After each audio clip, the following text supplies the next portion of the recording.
Se m'ha oblidat dir hola i que Aso és un blog. Hola, Aso és un blog llegint el Dies Bons d'Aina Fullana. Crec que va ser molt guai perquè vaig a comentar-lo en una amiga que és del mateix poble que l'autora. Mi fantàstica idea ha sigut llegir-lo juntes. O sigui, intentar com anar llegint-lo alhora i així pues el comentem.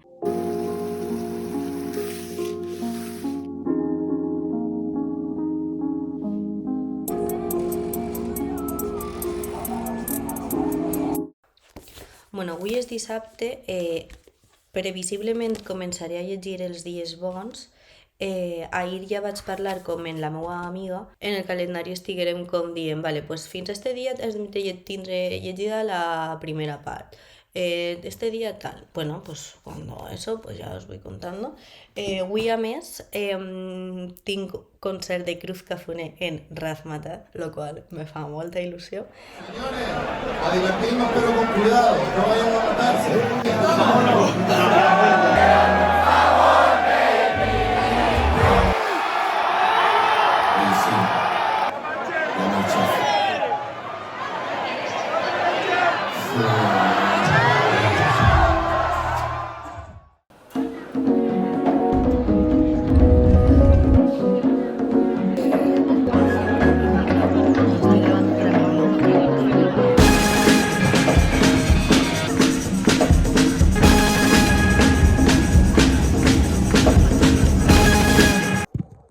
Acabo d'arribar a Barcelona, he estat uns dies en València i en el bus he llegit prou del llibre per a fer la primera part que vaig a comentar en la meva amiga. De moment el llibre és heavy perquè és com en primera persona un xic contant pues, sus años de juventud y de cuando era heroinómano y cocainómano.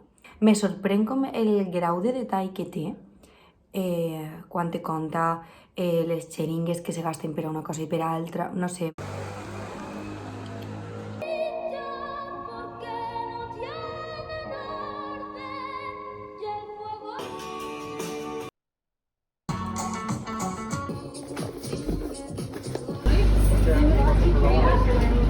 No, if you're gonna do it, do it.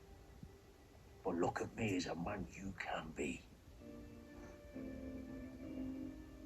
You tried Jesus, yeah? Yeah, he looked you up and down and he shook his head. You loved once. Your wife, your kids.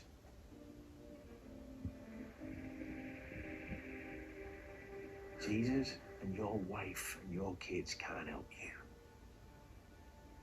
Only you, Arthur Shelby. Vale, he posat este tros perquè avui he començat a veure la nova temporada de Peaky Blinders que l'estan posant ja en la BBC i un dels nous com negocis de la Shelby Companyia Limitada és el traficar o la venda d'opio i alhora Arthur Shelby, que és el germà major que no està muy ok, pues se torna addicte. I he vist com els 4 primers capítols i ho estava veient i era com, joder, és que quina casualitat que estic llegint Els Dies Bons, que va sobre un prota que és drogadicte i just, o sigui, no sé, com que la trama i les reflexions i les escenes que té Arthur Shelby me recordaven molt a lo que estic llegint en Els Dies Bons. Per altra banda, també Tom Shelby, després de moltes coses que li han passat en totes les temporades, com a que és abstemi també, o sigui, com a que entenc que l'alcohol, entenc que té un problema amb l'alcohol, entenc que l'alcohol com que li fa no tindre el cap despejat i en esta nova temporada ha començat dient que no beu i se fa gots d'aigua en els bars als que va.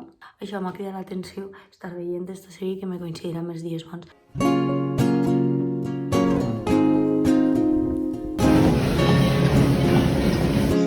Para evitarlo, deciden ellos poner su propio gobierno de tiempo.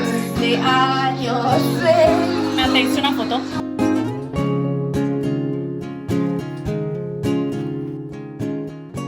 Això s'està movent veritat?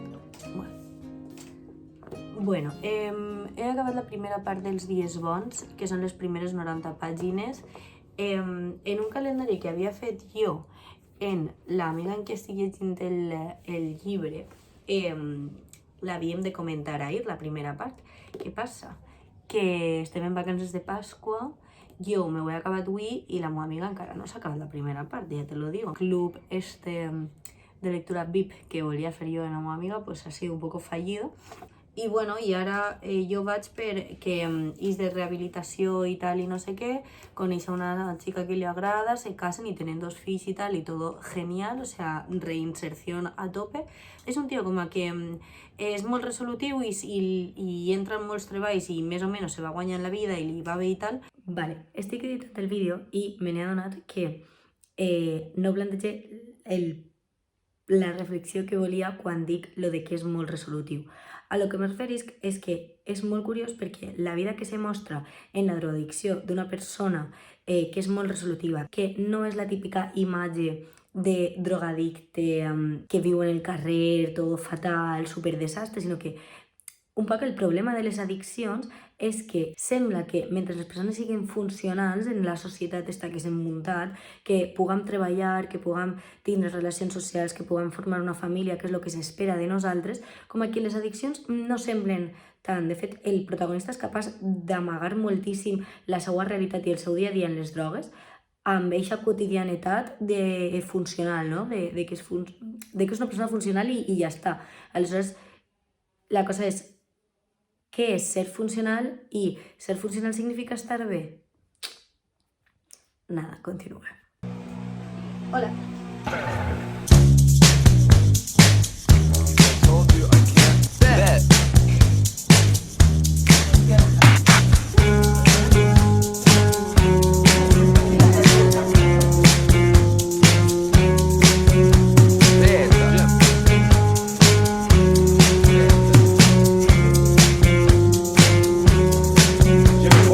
Avui he tingut una conversa bastant interessant en un amic perquè m'ha dit que s'ha llegit Un amor de Sara Mesa i li he preguntat què li ha paregut perquè, clar, o sigui, a mi Un amor, per exemple, jo vaig empatitzar molt perquè la protagonista era dona jove i jo sóc dona jove, aleshores com que feia coses que jo més o menys podia veure que jo havia pogut sentir i tal. Llavors li he preguntat i m'ha dit tal, és que jo no... com que no... O sigui, m'estic acostumant a fer lectures no des de la part d'empatitzar, sinó com a llegir de manera externa pues, realitats diferents i tal. I entonces he pensat que realment jo en els dies bons no ho estic fent, o sigui, com que estic llegint-ho molt des de fora, però com el protagonista és un home i tal, com que me costa més empatitzar a lo millor, o que empatitze més en personatges femenins, que m'agradaria com clavar-me més en la història en la que estic llegint en els dies bons i intentar com empatitzar. No sé si empatitzar és la paraula. Bet you got it all planned right. Bet you never worry, never even feel a fright. Bet you got it all planned right.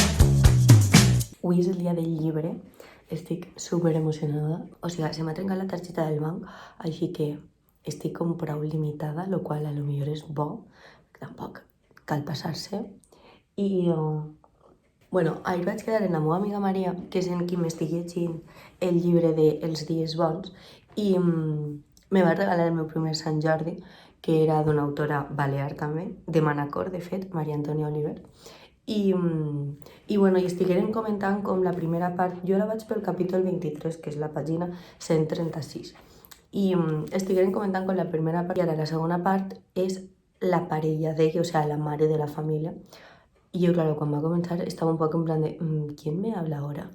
Pero me parece súper interesante la part, o sigui, el haver llegit primer la part d'ell i ara la part d'ella perquè t'estan contant el mateix, però clar, són experiències super diferents. I ara per on vaig jo ja està començant a ser, o sigui, més enllà de la drogadicció de Xavi, que és com el prota, està ja sent una relació de violència, o sigui, que es posa molt nerviós de sobte en el cotxe i comença a pegar punyades, que li crida moltíssim quan s'enfada, que l'insulta davant dels amics, o sigui, és una relació que també el que estiguérem comentant ahir és que jo tampoc sabia si separar la part de la drogadicció i el problema amb les drogues del fet que és una relació de violència masclista Bueno, ja està, això. Avui no sé si podré llegir, però bueno, espero comprar-me molts llibres, espero que aconseguir alguna assignatura i ja està.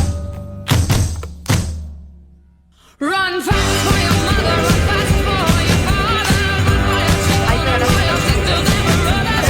Leave all your lonely behind. You can't breathe if you want to survive. Those days are over.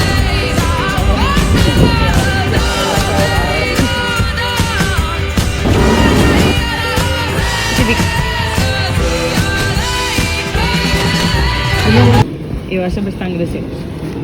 També van riure perquè era una tonteria. Bon dia.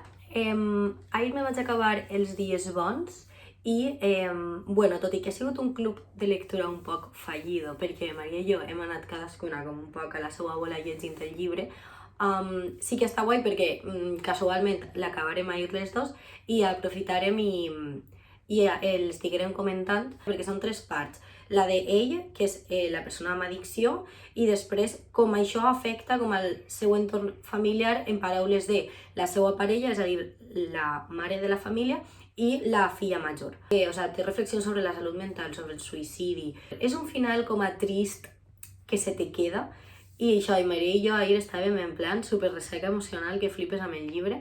El fet de que l'última part siga de la filla de la família i que siga la que té el punt més com pessimista de la vida en general o del futur i tal, jolín, crec que també evidencia molt en quin estat està la nostra generació. Diguem que com la primera part te parla més de les drogues en si, del que deia, no? De que té molts detalls, t'explica com se clava, com ella ho té normalitzat i t'ho va contant així i tal. La mateixa acció vista des de l'òptica de la dona i de la filla, jolín, pues canvia molt, no? I veus realment quina afectació té això a tot l'entorn. Aleshores, està molt guai, l'estructura està molt ben feta i, bueno, coses que m'he estat apuntant que vaig comentar ahir en Maria. A Maria li va agradar molt com l'autora té la capacitat com a de gastar i introduir els parlars de Manacor com super de manera no queda forçat, és una parla com molt col·loquial, que és com parlem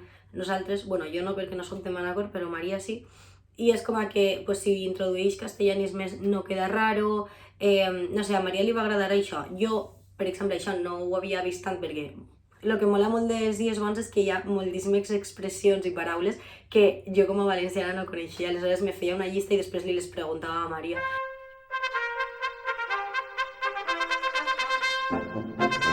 Pus vol dir quan no hi ha més, o sigui, és com per redundar negativament. En lloc de dir no en vull més, dius no en vull pus. Xapar quan se romp algo partiendo en castellano. Estaria massa bé fer una definició en castellano. Anem a provar de tornar a fer aquesta definició. Com se pot dir xapar en català? Xapar és romper, esqueixar. Per exemple, me parto el culo, me xapo el cul. Boixar és tenir sexe, bàsicament. Boixa i barrina són sinònims i els dos signifiquen tenir sexe. Esbucat és algo que ha caigut. Que ha caigut és gos i gossa. Moix i moixa és gat i gata. Hòstia, m'ha posat boixa, mala puta. T'he de dir polla.